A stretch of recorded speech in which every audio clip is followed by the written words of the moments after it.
अस्सलाम वालेकुम। Live news के साथ मैं हूं परा शाहिद। खबरों का सिलसिला आगे बढ़ाते हुए रुख करते हैं चूनिया का कंगनपुर का, जहां पर एक गरीब किसान पर जुल्म की इंतहा हो गई। कंगनपुर के नवाही इलाका हटचुकी में मोहम्मद असलम इंसाफ की खातिर दरबदर की ठोकरें खाने पर मजबूर और कब्जा माफियों ने इनका जीना हराम कर दिया। मुतासरा का आला काम और वजीर आजम इमरान खान साहिब, वजीर आला सरदार उस्मान बाजार से इंसाफ की अपील। आइए जानते हैं इन्हीं की जुबानी।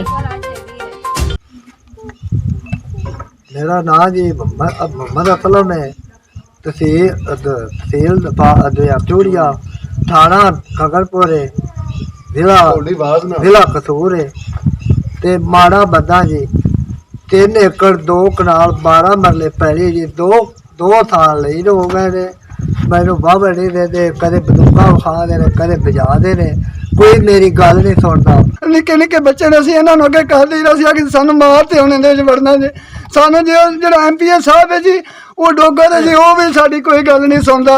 वो जी डोगर ਜਿਹੜਾ ਕਰਨਲ ਸਾਹਿਬ जी, आशम साहब, वो साडी कोई गल नहीं सुनदा। असीं माड़े बंदे हैं जी, ਜਾਂ ਤੇ ਉਹ ਡੋਗਰਾਂ ਦੀ ਹਮਾਇਤ ਕਰਦਾ ਹੈ ਜੀ, ਉਹਨਾਂ ਦੀ ਗੱਲ ਸੁਣਦਾ ਵਾ ਤਾਂ ਤੁਸੀਂ ਇਹਨਾਂ ਨੂੰ ਮਾਰ ਦਿਓ, ਪੈਲੀ ਨਹੀਂ ਜਾਵਣ ਦੇਣੀ, ਪਰਚਾ ਜਾਣੇ ਮੈਂ ਜਾਣਾ, ਮੈਂ ਪਰਚਾ ਵੀ ਨਹੀਂ ਹੋਣ ਦਿੰਦਾ ਤੁਹਾਡੇ ਤੇ। ਤੁਸੀਂ ਇਹਨਾਂ ਨੂੰ ਮਾਰ ਦਿਓ, ਪੈਲੀ ਨਹੀਂ ਇਹਨਾਂ ਕੋਲ ਰਹਿੰਦੀ ਨਹੀਂ। ਅਸੀਂ ਦੱਸੋ ਜੀ ਕਿਹੜੇ ਪਾਸੇ ਜਾਈਏ, ਸਾਨੂੰ ਦੱਸੋ।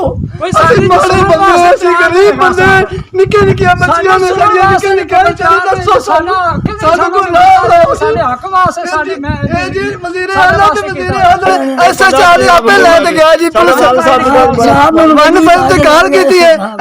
ਬੋਲੋ ਤੇ ਬਾਬੇ ਨੂੰ ਬੋਲਣ ਚ SHO ਸਾਹਿਬ ਮੈਨੂੰ ਆਪ ਗੱਡੀ ਬਾਤ ਲੈ ਗਿਆ, ਮੇਰੀ ਮਸ਼ੀਰਾਂ ਨੂੰ ਵੀ ਲੈ ਗਿਆ, ਉਹਨੂੰ ਵੀ ਮਾਰਿਆ ਨੇ ਇਹ ਟਿਕਟਾਂ ਨੇ ਜੀ, ਇਹਨਾਂ ਡਾਕੂਆਂ ਨੇ ਮਾਰਿਆ ਸੋ ਤੇ ਸਾਨੂੰ ਵੀ ਮਾਰਿਆ ਨੇ। ਤੇ ਉਹ SHO ਸਾਹਿਬ ਸਾਨੂੰ ਆਪ ਲੈ ਤੇ ਗਿਆ ਉੱਥੇ ਸਾਡੇ ਤੋਂ ਨਾ ਪਰਚਾ ਜਾ ਦਿੱਤਾ ਜਾ ਤੇ ਜੇ ਅਸੀਂ ਜਿਹੜੇ ਸਾਨੂੰ ਕੁੱਟਿਆ ਮਾਰਿਆ ਨੇ ਆਂਦ ਸਾਰਾ ਕੁਝ ਕੀਤਾ ਨੇ ਤੇ ਜੜ ਤੇ ਅਸਾਂ ਪਹਿਲੀ ਵਾਰੀ ਜਿਲੇ ਤੋਲੇ ਬੀਜੀ ਖਲੀ ਤੇ ਸਾਡੀ 15 ਦਿਨਾਂ ਪਿੱਛੋਂ ਆਏ ਨੇ ਤੇ ਪਹਿਲੀ ਵਾਰ ਗਏ ਨਾਲ ਸਾਨੂੰ ਕੁੱਟ ਮਾਰ ਗਏ ਨੇ। ਮੇਰਾ ਬਾਪ ਹੈਗਾ ਸੀ, ਇੱਕ ਮੈਂ ਸੀ, 2 ਮੇਰੀਆਂ ਭੈਣਾਂ ਸੰਗਦੀਆਂ। ਮਕਈ ਨੂੰ ਸਪਰੇਅ ਕਰ ਗਏ, 2 ਕਿੱਲਾ ਮਕਈ ਸੀ ਉਹ ਸਾੜ ਗਏ ਨੇ। ਅਸੀਂ ਦਰਖਾਸਤ ਦਿੱਤੀ, ਸਾਡੇ ਤੇ ਪਰਚਾ ਹੀ ਨਹੀਂ ਸਾਡਾ ਹੁੰਦਾ ਪਿਆ, ਸਾਡਾ ਪਰਚਾ ਹੀ ਨਹੀਂ ਬੀਜੀ ਹੁੰਦਾ। ਸਾਡੇ ਬਹੁਤ ਤੰਗ ਹਾਲ ਨੇ ਬੜੇ, ਅਸੀਂ ਹੁਣ ਗਰੀਬ ਹੋ ਗਏ ਜੀ। ਫਿਰ ਸਾਡੀ ਭੈਣ ਸੀ, ਅਸੀਂ ਇਹਦੇ ਮਗਰ ਗਏ ਆ। ਅਸੀਂ ਜਿੱਲੇ ਗਏ ਆ ਉੱਥੇ ਸਾਡੀ ਭੈਣ ਨੂੰ ਸਾਡੇ ਬਾਪ ਨੂੰ ਕੁੱਟਿਆ ਨੇ, ਮਗਰ ਅਸੀਂ ਵੀ ਗਈਆਂ, ਸਾਡੇ ਵੀ ਬੱਖੀ ਹੱਥੀ ਹੋਏ ਨੇ, ਮੰਜੀਆਂ ਚੁੱਕ ਲਗਾਏ ਨੇ। ਫਿਰ 1 ਤੇ ਕਾਲ ਕੀਤੀ, ਪੁਲਿਸ ਆਈ ਹੈ 1 ਤੇ ਕਾਲ ਕੀਤੀ, ਪੁਲਿਸ ਆਈ, ਸਾਡੀ ਭੈਣ ਬੇਹੋਸ਼ ਪਈ ਸੀ, ਹੁਣ ਚੁੱਕ ਤੇ ਲੈ ਗਏ ਨੇ। ਜਿੱਲੇ ਲੈ ਗਏ ਨੇ ਗੱਡੀ ਚ ਪਾਏ ਨੇ, ਉੱਥੇ ਜਾ ਕੇ ਕੱਖ ਦਿੱਤਾ ਜੀ ਧਮਕੀ ਨਾਲ, ਸਾਡਾ ਕੱਖ ਨਹੀਂ ਕਰ ਰਹੇ। ਸਾਡੀ ਅਪੀਲ ਹੈ, ਸਾਡੀ ਰੱਬ ਵਾਸਤੇ ਕਰਤੇ ਵਜ਼ੀਰ ਆਜ਼ਮ ਤੇ ਵਜ਼ੀਰ ਆਲਾ, ਸਾਡੀ ਅਪੀਲ ਹੈ। ਸਾਡੀਆਂ ਨਿੱਕੀਆਂ ਨਿੱਕੀਆਂ ਭਾਂਜੀਆਂ ਨੇ, ਸਾਡੀ ਭਲਾ ਮਾਨਸ ਦੀ ਭੈਣ ਹੈ, ਸਾਡਾ ਮਨੋਈਆ ਬਿਲਕੁਲ ਬੁੱਢਾ ਹੈ, ਉਹ ਕਿਸੇ ਕੰਮ ਦਾ ਨਹੀਂ ਹੈਗਾ। ਅੱਜ ਸਾਨੂੰ ਡੋਗਰ ਬੰਦੂਕਾਂ ਵਿਖਾਉਂਦੇ ਨੇ, ਸਾਨੂੰ ਫਾਇਰ ਕਰਦੇ ਨੇ ਜੀ। ਬੰਨ ਤੇ ਆ ਤੇ 40 ਬੰਦਾ 50 ਬੰਦਾ ਆ ਤੇ ਬਹਿ ਜਾਂਦਾ, ਸਾਡੇ ਆ ਤੇ ਸਾਨੂੰ ਤੁਹਾਨੂੰ ਮਾਰ ਦੇਣ। ਅਸੀਂ ਆਖਿਆ ਸਾਨੂੰ ਮਾਰ ਦਿਓ, ਅਸੀਂ ਮਰ ਜਾਣਾ ਮਨਜ਼ੂਰ ਹੈ, ਅਸੀਂ ਪਹਿਲੀ ਤੋਂ ਬਾਹਰ ਨਹੀਂ ਜਾਣਾ, ਤੁਹਾਨੂੰ ਸਾਡੀ ਪਹਿਲੀ ਵਾਪਸ ਹੋ ਜਾਏ। ਸਾਡੀ ਰੱਬ ਵਾਸਤੇ ਕਰਤੇ ਵਜ਼ੀਰ ਆਲਾ ਤੇ ਵਜ਼ੀਰ ਆਜ਼ਮ ਅੱਗੇ ਅਪੀਲ ਹੈ।